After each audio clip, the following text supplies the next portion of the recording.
Welcome back to the Ed Morrissey Show. We're on YouTube today. Now, let me tell you something. It wasn't easy to get here. This was a lot more work than I thought it was going to be. Now I know how to do it, though, so maybe if people actually show up to this, it might still be a better way to go. I do like the embedded chat. There's all sorts of different things going on here. Just want to say hi again. Today is Thursday, April 28th, 2022, and we're live here now on YouTube on my own channel, not on the podcast channel because I had to apply to allow that to happen on the podcast channel, and it takes 24 hours for Google to process that. So we're back on this channel. I suspect that in the future we'll just do them on the if we're going to stick with YouTube, that we'd stick with the podcast channel. But at any rate, I'm not even sure how to gauge how many people are actually watching and all that kind of fun stuff. I guess there's analytics that I can do, but if you're here, ring up a comment, go over to the crankytrex.com/Chatisar chat room if you happen to be around. We're going to talk about today's podcast and some exciting stuff about podcasting. Talk about the Hugh Hewitt show, which I've been on, all this week, almost all this week. I wasn't on Tuesday's show. Kurt Schlichter did Tuesday's show. I'll be on again tomorrow, though. Tomorrow morning, I'll be on with Hugh. It's been a blast. It's been an absolute blast. I don't have the podcast graphic behind me. That's all right. It looks like I got 2 people watching, so I guess we're starting to pick up some viewers. And I don't know if if this got tweeted out. I did put it on the Facebook, on my Facebook page anyway. Severe Cruise Conservative is here. And let's just go ahead and put this out here. It's also it's in the show post too. So let's see if we can't make this work here. Oh, come on. Doing two or three things at once is always a bad idea, no matter what.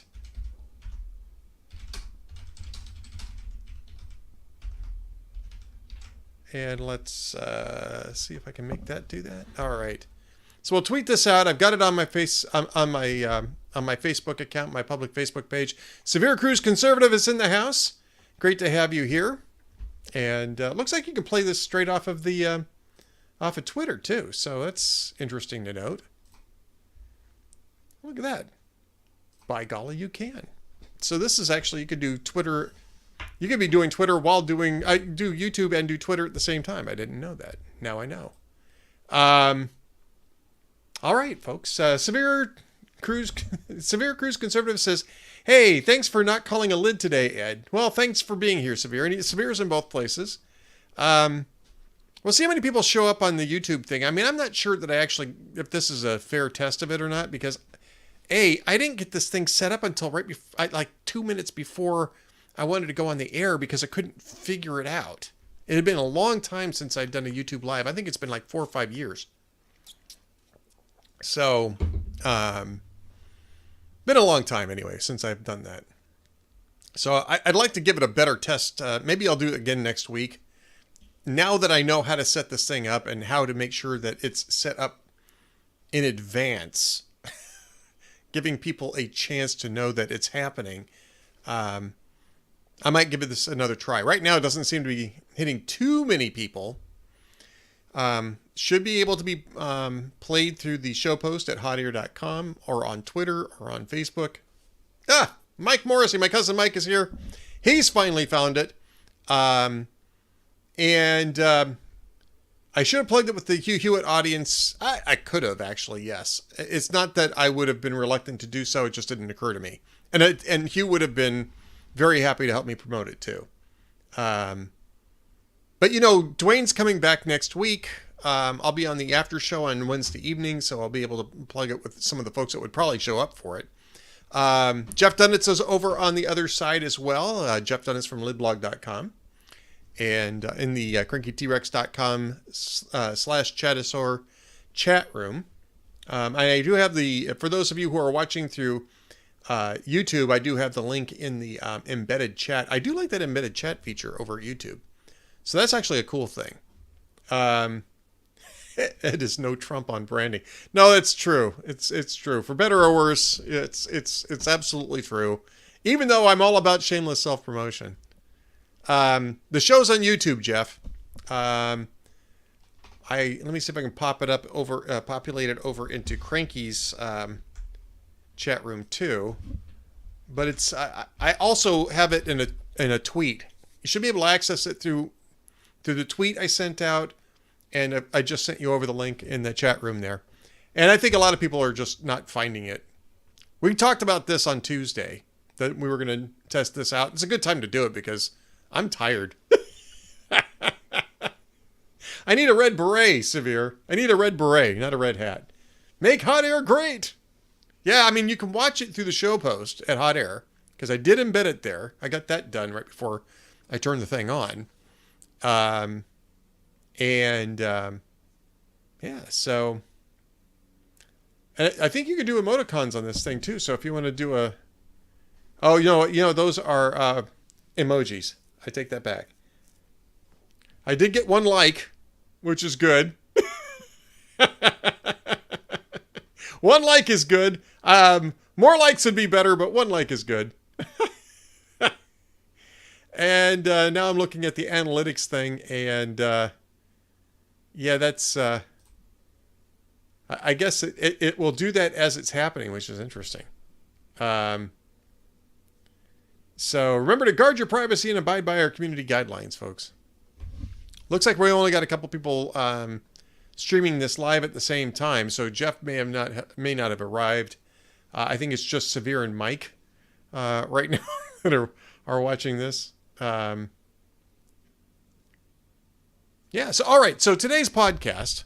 I mean, this is still going to record, and I don't want to spend too much time just talking about the nuts and bolts here.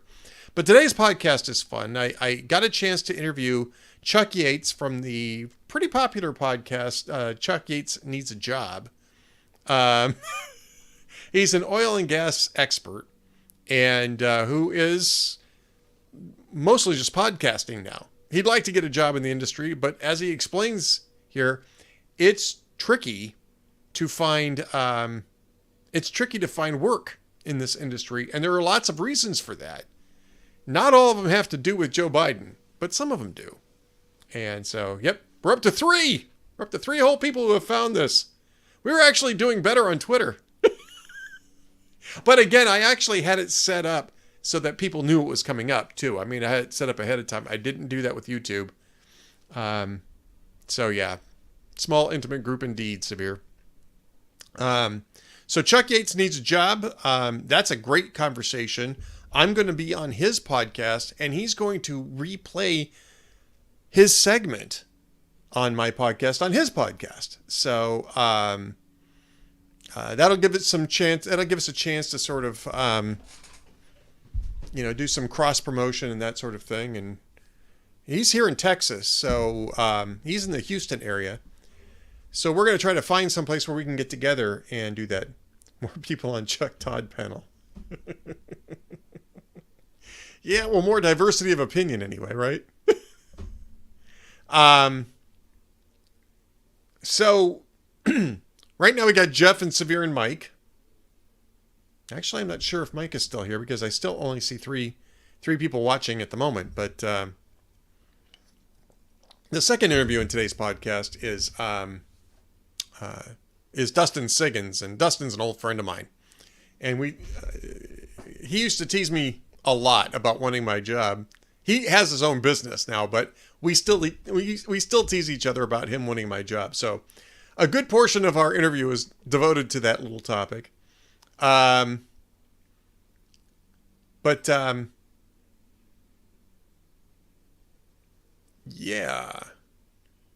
So it does. I got notified that I'm live on my channel. I got a notification of that. I don't know if that's I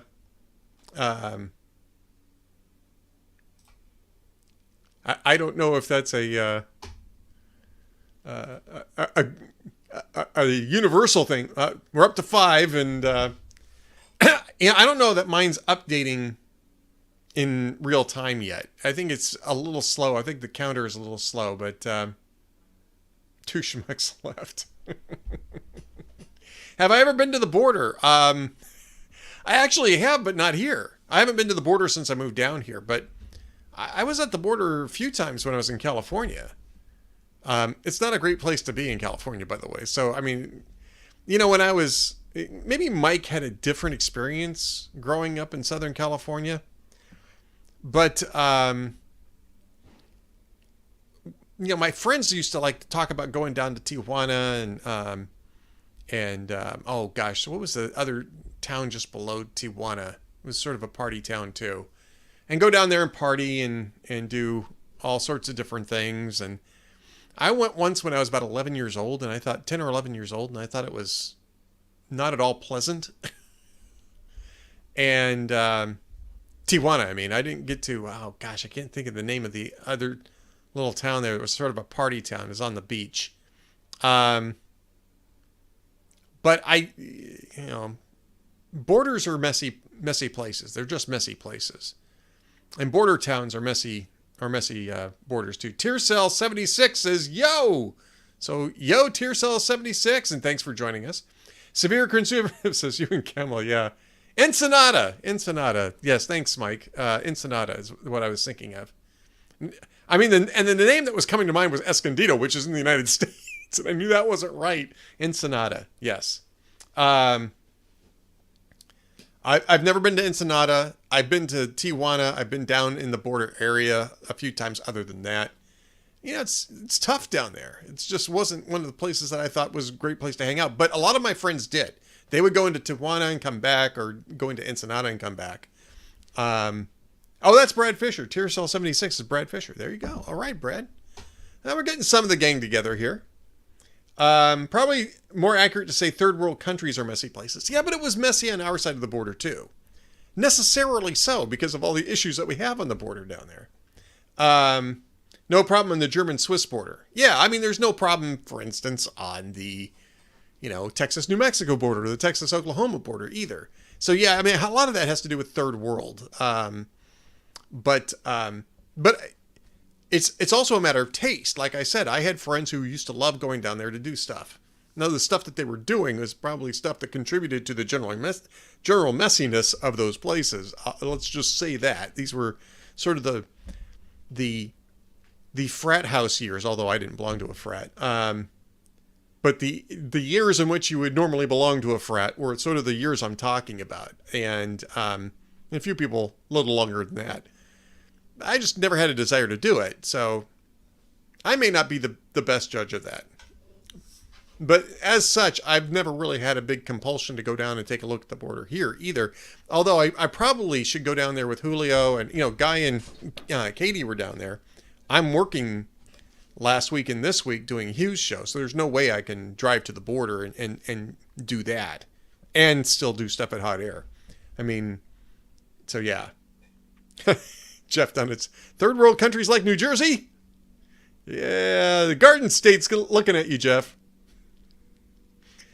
That whole Long Island thing is your Long Island slip is showing, Jeff. Dustin,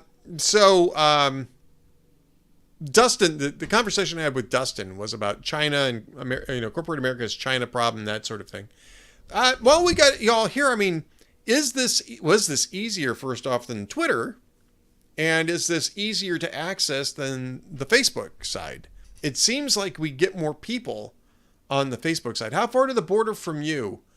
Well, I mean, it just depends on where in the border we're talking about. I think El Paso's 4 hours, 5 hours from me. I want to say, San Antonio's 3.5, something like that. I'm not sure where Brownsville's at. So it's a haul. I mean, this would be an all-day thing or an overnight thing if I was going to do it. Eventually, I'd like to. Maybe I'll work it out with Julio to do it and work it into the workflow at Hot Air. I'd like to do it because I'm here, so why not? And it'd be, Guy got some good first person reporting down there, and I think it might be fun to do that myself. The link on Hot Air took me to Cam Edwards' YouTube. It did. Really? Are you looking at the VIP Gold Chat from yesterday, or are you looking at today's show post? Let me take a look at that, because that would explain why. Should be today. No, I mean, I'm seeing the embed. It's me in there. That's this current embed, so it should have taken you right to here. The link okay. Maybe there's a display issue. Today's Cam Edwards. I don't know what. 9 hours. Is it that far to El Paso from where I'm at? Okay. Wow. Okay. The link on the site sent me to Cam's YouTube also. Well, that would explain why people aren't finding me. Hang on for just a second.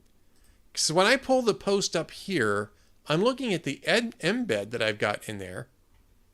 So which YouTube are we talking about?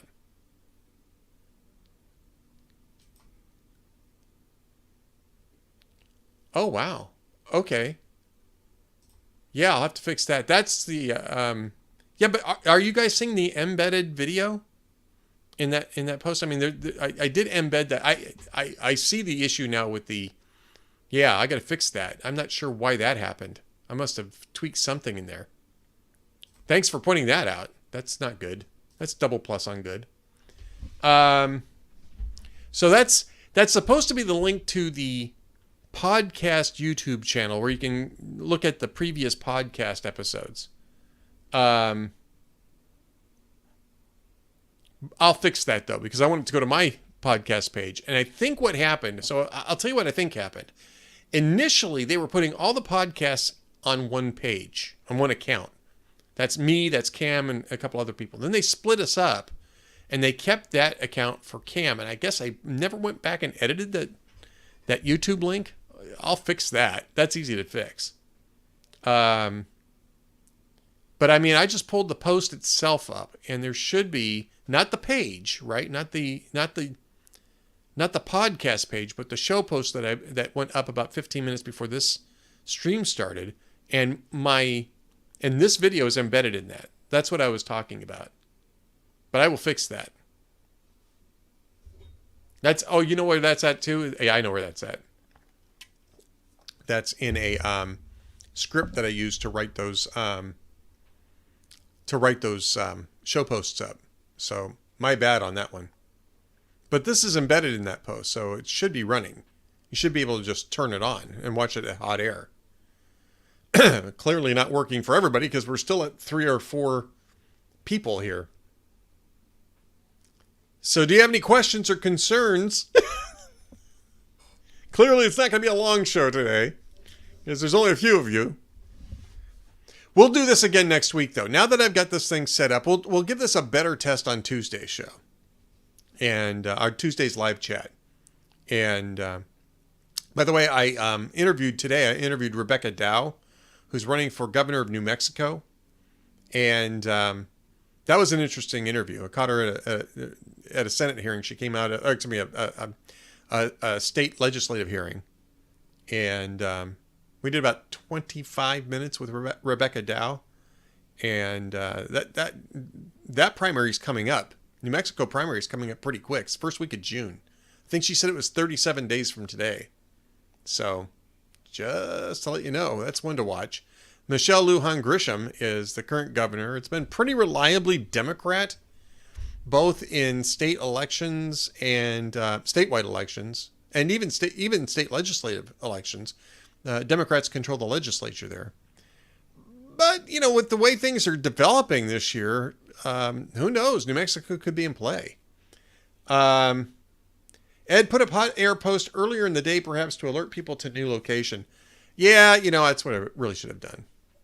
Speaking of El Paso, Kinky Friedman proud to be an asshole from El Paso. Yeah, Kinky Friedman's funny. Jeff's got that over on the Cranky T-Rex chat room. So, yeah, I certainly apologize for all the confusion. We'll do this again on Tuesday. Get it right.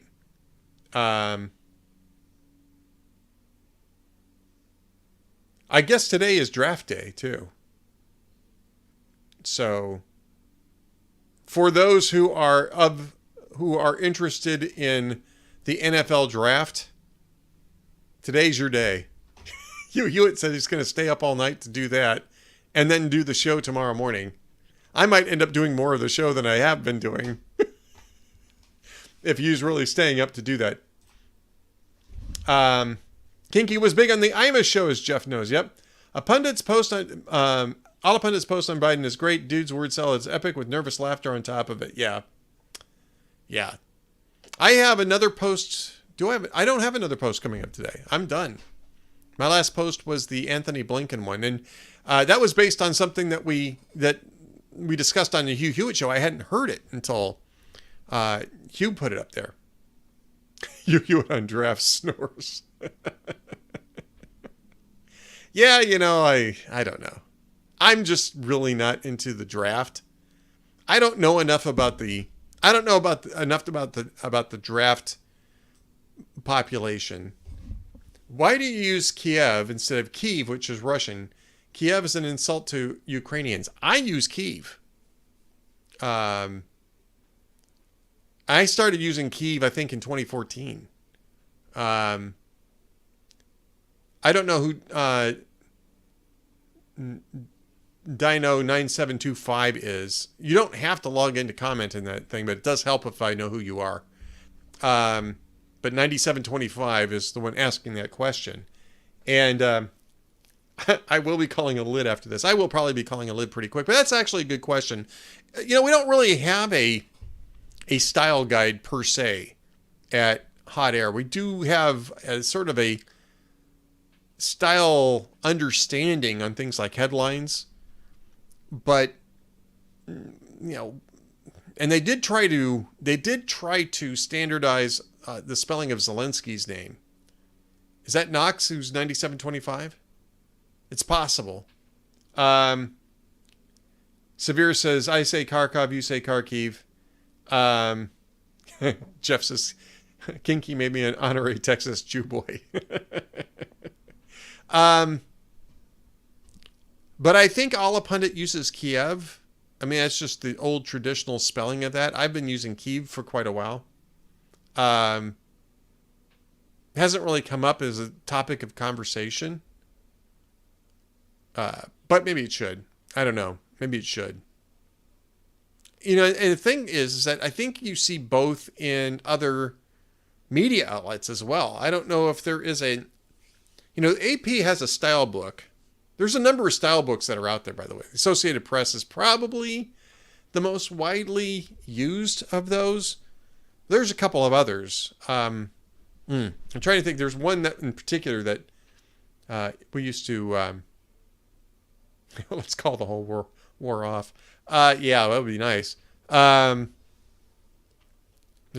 the Associated Press style guide, and I can't think of the other one that was in wide use in the media. There's a couple of them that are in wide use, and then every outlet, not every outlet, but some outlets have their own, just their own, and they do that.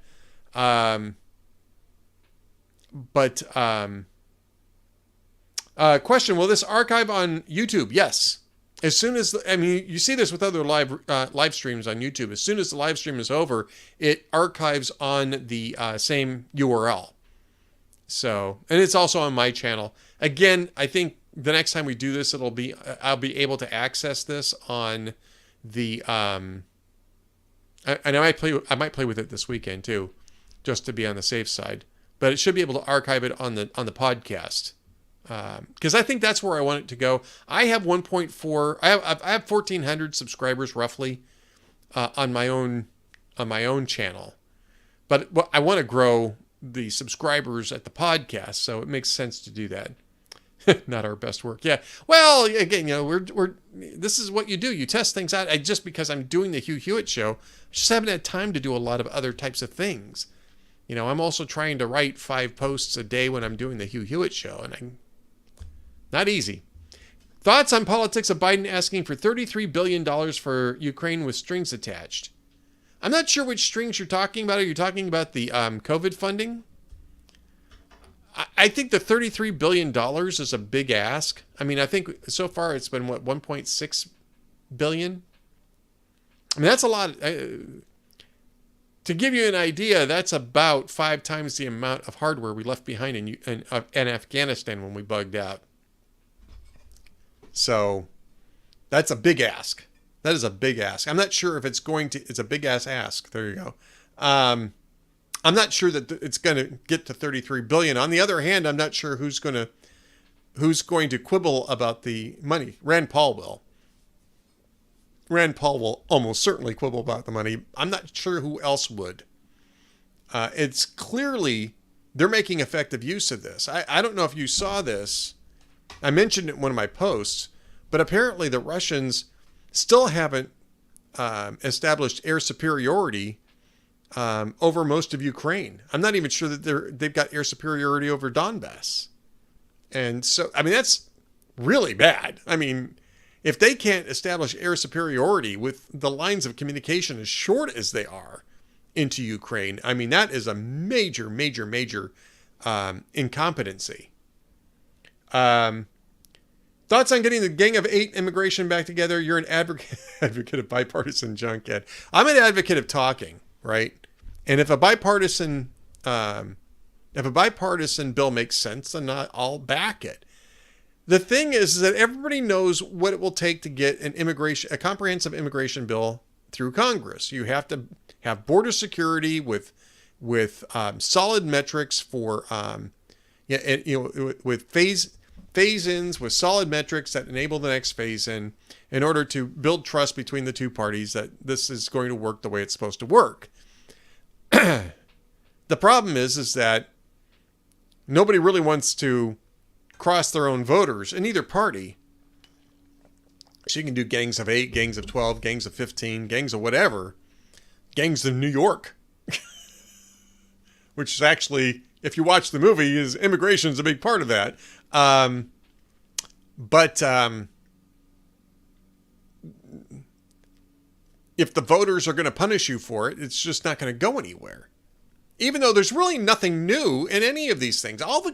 We know what all the components have to be. If you're going to, unless one party gets absolute supremacy in Washington, D.C., in which we haven't had since 2009, 2010, you're going to have to do some sort of a compromise if you want to move forward on immigration, if you want to actually do something effective. And neither party really wants to do anything effective. They just want to be able to talk about it. So and that's just a sad little commentary, but it's true. And so when people try to get something done, they end up getting punished for it. So, Brad Fisher says, is Biden really going to go all super executive and forgive student loans? He can't be that foolish, or can he be?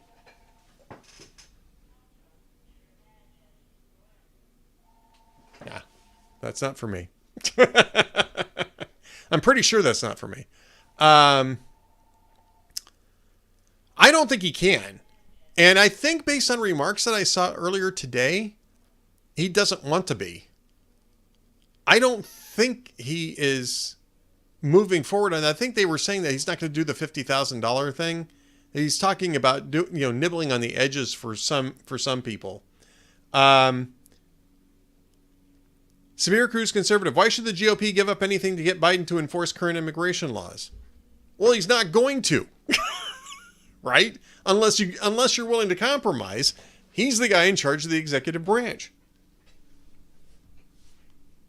Unless you're willing, again, if you're willing to compromise, you might be able to force him to do some of those things with metrics that matter, which is what they were trying to do in 2013 with Obama in the exact same position, right?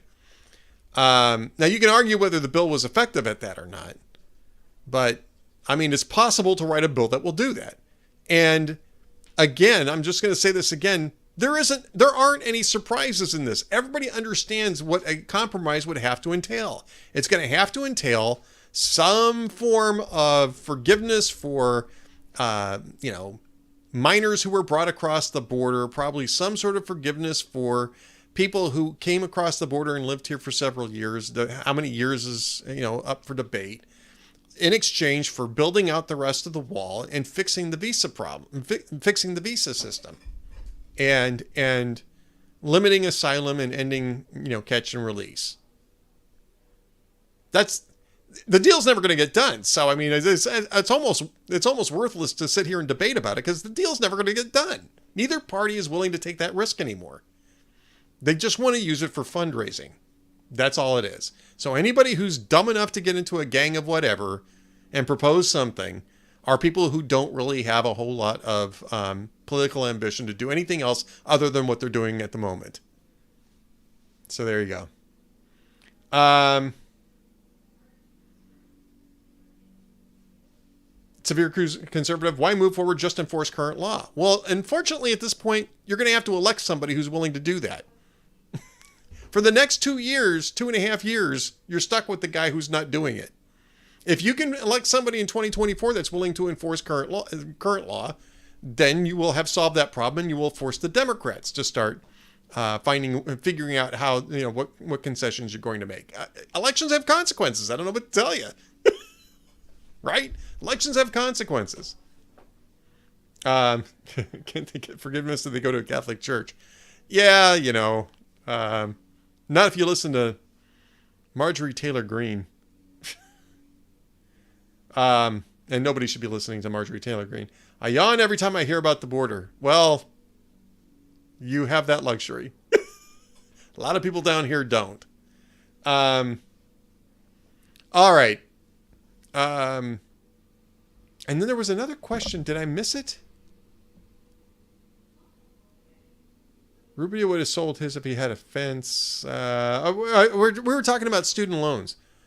The problem for Biden, the reason why I think he's going to do something is because he's having such a bad time with younger adults who, to be fair, are carrying as a group the heaviest of the student loans because the prices keep escalating at a much higher clip than inflation, and inflation is already at a high clip now because of the distorted incentives and the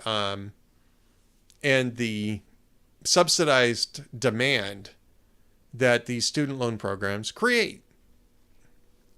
And frankly, a lot of the students who take out all this debt have made very bad financial decisions for the rest of their lives because whatever education they pursued probably isn't going to generate enough excess income to even service that debt, let alone retire it. And we're putting them in that position because we still think of education as the only, we still think of a university degree as the only option for success in life, which it isn't.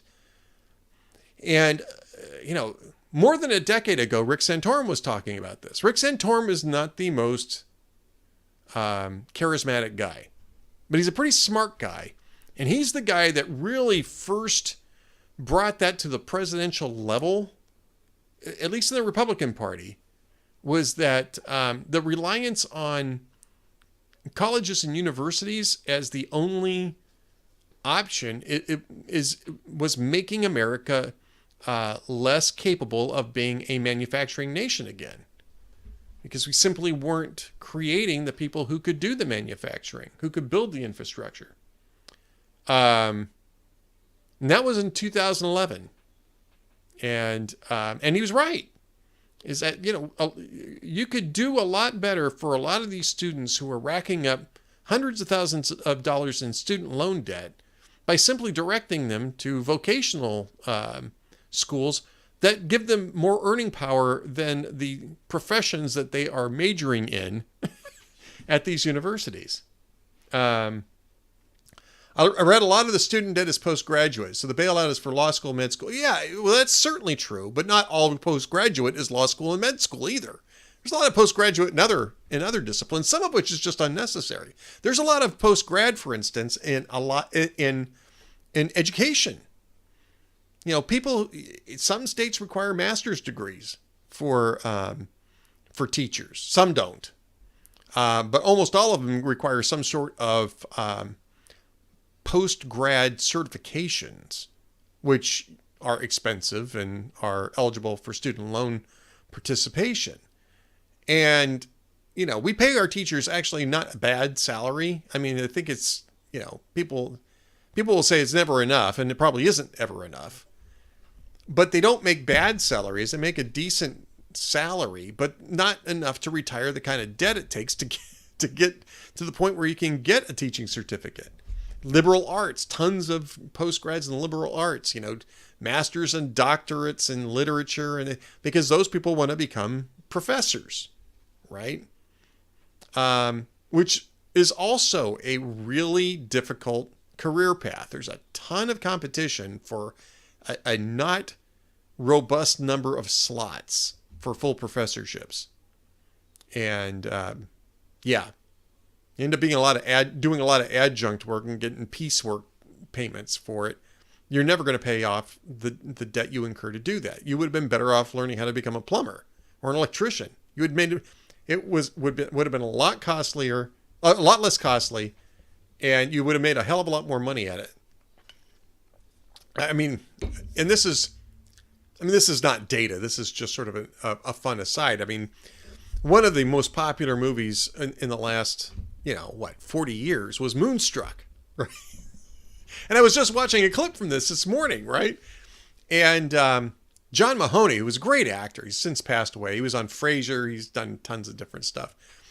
Played this professor, right, who kept having drinks tossed in his face because he was dating his students who realized at some point that he was just, full of crap and condescending and full of crap, and they throw their drinks in the faces and walk out. This happens a couple times in the movie. And finally, Olympia Dukakis, who plays Cher's mother in the film, starts a conversation with them, and they're walking back to her place. And she says, and she says, "This is my house." And he goes, "The whole thing is your house?" And she goes, "Yeah." He goes, "That's a mansion." She goes, "It's a house." He says, "What does your husband do anyway?" She goes, "He's a plumber." She goes, "Oh, well, that explains it." Yeah, Micro always speaks about trade schools. Micro, dirty jobs. Micro always speaks about trade schools. But I mean, Rick Santorum was talking about this in 2011. It's too bad we weren't listening better. New York City has a program for professionals who want to switch jobs. They pay for you to go to school to become a teacher. Yeah. Saki level condescending. Well, I mean, you have to see the movie. Severe. You've seen Moonstruck, right? You know what I'm talking about.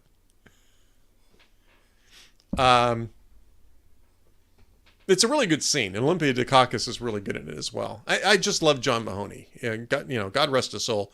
He was a great actor. And he did a lot of serious things before he really started doing comedy in movies. He was, I don't know if people remember this, but he was in Say Anything as Ione Skye's father, who was not a sympathetic character in that. He was also sort of a sneering, condescending guy who just thought that Lloyd Dobler wasn't good enough for his little girl, sort of thing. And it turned out that he wasn't good enough for his little girl either, because he ends up in prison at the end of the movie. Again, spoiler alert, but, Say Anything's been out for about 36 years, guys. Teachers unions oppose alternate routes to certification. Yes, because why? Because certification, that's why. There's certifications. Industries love certifications and licensures. They just do. And some industries really need it, right? I mean, my cousin Mike, his industry, there's a good reason to have licensure. I don't know that hair braiding is one of those industries. Maybe you can make an argument for it, but there's a lot of drawbridge. There's a lot of drawbridge impulse behind licensure and certification. So, Severe has not seen Moonstruck. It's really a good movie. It really is. Put aside the fact that Nicolas Cage, chooses scenery like Nicolas Cage is wont to do.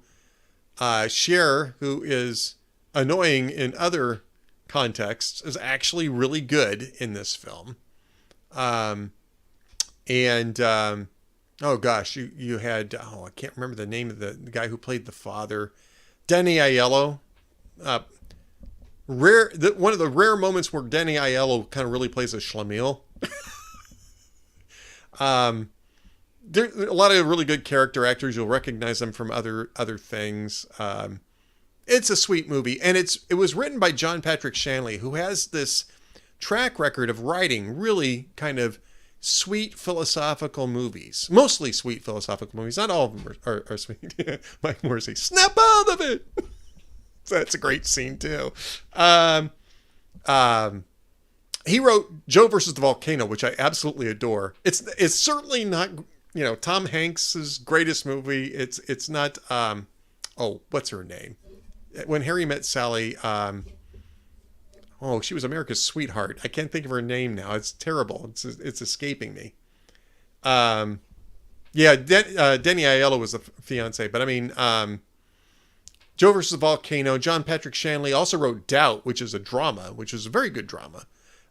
He wrote Wild Mountain Thyme, by the way, which I had seen as a play under a different name, and my wife kept saying, "We saw this I took you to see this as a play," and I'm like, "I don't remember this as a play." Get to about 85% of the way through the movie, and the lead character says something just absolutely crazy. He said, "Now I remember this play." She says, I told you. So John Patrick Shanley writes some really interesting stuff anyway. So I like John Patrick Shanley's stuff. But Moonstruck was I think his first really big hit. And it's terrific. It's terrific. Gosh, guys, I think we're going to have to wrap things up here because I'm starting to tire out a bit. I'm sorry that this really didn't get the right test, so we'll do it again next week. We'll do it again on Tuesday when I've got a little bit more time to think about things. I might... Meg Ryan, thank you, Mike. Meg Ryan was... and Meg Ryan had played actually 3 different parts in Joe versus Volcano. People here may not have seen Joe versus Volcano, but I'm telling you, you should watch it. It's not a perfect movie. You're gonna say, well, this is kind of weird. It is. But it's a movie that really makes you think. It's got some very memorable characters. The luggage salesman is a very memorable character. Ossie Davis plays a chauffeur who is a very memorable character. You'll see Abe Vigoda and Nathan Lane in there. If you can recognize Nathan Lane, you'll see him in there.